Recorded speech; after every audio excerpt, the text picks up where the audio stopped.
Some songs left a huge mark on pop culture, even though they're not really talked about these days. In this video, we'll look at 8 forgotten hits that shaped music history. So Yesterday by Hilary Duff. Before Miley Cyrus and Selena Gomez ruled the charts, there was Hilary Duff, who managed to successfully transition from TV screens to the music charts. Her 2003 single So Yesterday may not immediately come to mind when discussing game-changing pop songs, but it quietly paved the way for an entire generation of Disney stars to pursue pop careers. Released as the lead single from her second studio album Metamorphosis, it was Hilary's first mainstream pop hit, peaking at number 42 on the Billboard Hot 100. While the song wasn't a chart-topping smash, its impact runs deeper than the numbers suggest. The song set a precedent to the Disney pop star pipeline that would later launch the careers of some of the biggest stars in pop music. Hilary Duff proved that a child actor on a hit TV show, in her case Lizzie McGuire, could parlay their popularity into a successful music career. This marked the beginning of Disney's lucrative strategy of turning their young actors into pop stars, a formula that is undefeated, from Miley Cyrus to Olivia Rodrigo and Sabrina Carpenter. Bulletproof by LaRoe. In 2009, as the pop world was transitioning away from the early 2000s sound, a new wave of electropop influenced by 80s synths began to take over. LaRoe's Bulletproof was a prime example of the shift, and is arguably one of the most important tracks that spearheaded the 80s revival in pop music. The British duo, fronted by Ellie Jackson, delivered a sound that was both nostalgic and futuristic. Bulletproof was a synth-heavy anthem that paid homage to the sounds of artists like Depeche Mode and the Human League, but with a modern twist. The song quickly became an international hit, reaching number 8 on the Billboard Hot 100 and dominating dance floors across the globe. While LaRoe may have faded from the mainstream spotlight after this hit, the song left a lasting legacy on pop music. Its influence can be heard in the rise of the synth-pop and electropop acts of the 2010s, from Carly Rae Jepsen to Charli XCX. Artists began blending glitchy pixelated sound effects and synth-based melodies, creating a style that became popular in both indie pop and mainstream pop circles. It was one of the songs that brought about the electropop revival. Gasolina by Daddy Yankee. It is hard to imagine a time when reggaeton wasn't everywhere, but in 2004, it was largely an underground movement. Then came Daddy Yankee's Gasolina, a game-changing hit that catapulted the genre into the forefront of global pop culture and established Daddy Yankee as the genre's first true international star. Gasolina became the song that introduced mainstream audiences to the genre's unique fusion of Latin rhythms, hip-hop, and dancehall. The song peaked at number 32 on the Billboard Hot 100, which may not seem earth-shattering, but its cultural impact was seismic. It brought reggaeton out of the underground clubs of Puerto Rico and into the ears of global pop listeners. The song paved the way for artists like J Balvin, Bad Bunny, and Karol G to dominate the charts today. It also cemented reggaeton as a global force in pop music, becoming the first song from the genre to be nominated for the Latin Grammy Award for Record of the Year. Without Gasolina, the Latin explosion of the 2010s, led by hits like Despacito, may not have happened. Wicked Games by The Weeknd. Today, The Weeknd is one of the biggest names in music, but his rise began with a much darker and more enigmatic sound. Wicked Games, from his 2011 debut mixtape House of Balloons, introduced the world to the haunting atmospheric blend of R&B that would go on to influence countless artists and became the hallmark of the dark pop sound he would be known for today. Wicked Games wasn't a massive chart hit upon its initial release, but it gained popularity through blogs and word of mouth and set the tone for The Weeknd's entire career. The lyrics about love, lust, and self-destruction created a blueprint for alternative R&B, a genre that would explode in popularity throughout the 2010s.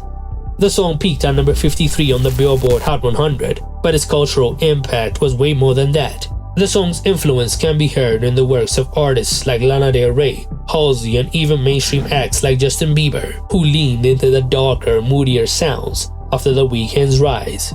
While Wicked Games was not a chart topper when it was released, its impact is undeniable. All the Things She Said by TATU. In the early 2000s, when pop music was largely dominated by manufactured boy bands and solo pop stars, Russian duo TATU burst onto the scene with All the Things She Said, a provocative single that stood out both for its bold sound and daring content. With pulsating electronic beats and soaring vocals, the song quickly gained attention. But it was this music video featuring two of the band members kissing in the rain that catapulted the song into worldwide controversy and fame. It was groundbreaking for its exploration of LGBTQ+ themes, at a time where such topics were taboo in mainstream pop. It reached number 1 in multiple countries including the UK and peaked at number 20 on the Billboard Hot 100. While the song became a massive commercial hit, it also sparked important conversations about representation and the use of controversial imagery in pop music, though the duo did not sustain long-term success. Their boldness in exploring themes of sexuality and challenging societal norms paved the way for future artists to find mainstream success. Artists like Lady Gaga and Troye Sivan have since pushed these boundaries even further, and TATU played a critical role in opening the door. I Should Be So Lucky by Kylie Minogue.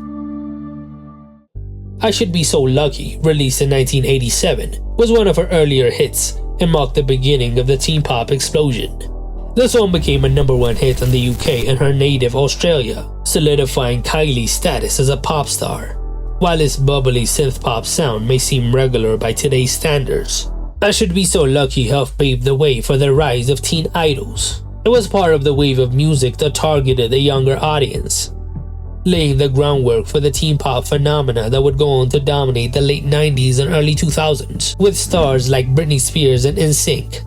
Kylie Minogue's success in this era showed that there was a huge market for youthful fun pop music, and her influence would extend well beyond her teen years. She has maintained her career for a really long time, even dropping a new album this year, close to 40 years into her career. The Boys by Girls' Generation. Before BTS dominated the global charts, K-pop was still a very niche genre outside of Asia. Girls' Generation's The Boys, released in 2011, was one of the first significant attempts by a K-pop group to break into the Western market. Though it didn't achieve massive commercial success in the US, it marked a pivotal moment for K-pop's global expansion. The song was produced with a Western audience in mind, blending K-pop's signature polished production with elements of American pop and R&B. The song's release also included an English version, an unusual move at the time, which helped introduce more Western listeners to K-pop. While The Boys didn't become a mainstream hit in the US, it was a crucial stepping stone for the genre. Just after a year of the song's release, Psy dropped Gangnam Style and really broke the door down for K-pop's global domination. Girls' Generation's early foray into the Western market also laid the groundwork for future K-pop acts like BTS and Blackpink, who would go on to achieve monumental success in the US and Europe. Potential Breakup Song by Ali and AJ. In 2007, Ali and AJ released Potential Breakup Song, a song that seemed like just another addition to the sea of mid-2000s pop. However, its blend of synth-pop and rock was unusual at the time, especially for Disney stars. The song reached number 17 on the Billboard Hot 100, making it their most successful single. While Potential Breakup Song initially seemed like it would become a relic of the mid-2000s, it found new life more than a decade later, thanks to social media platforms like TikTok. The song's resurgence in the early 2020s introduced it to a new generation of fans who found its catchy, sassy vibe just as relevant in the digital age. The viral success of the track also prompted Ali and AJ to release an explicit version in 2020, leaning into its newfound popularity. I don't care what nobody says, the song opened doors for artists like Katy Perry and Lady Gaga to have success in the late 2000s. It is one of the most influential songs that nobody talks about anymore. Which forgotten hits did I miss? Tell me in the comments below.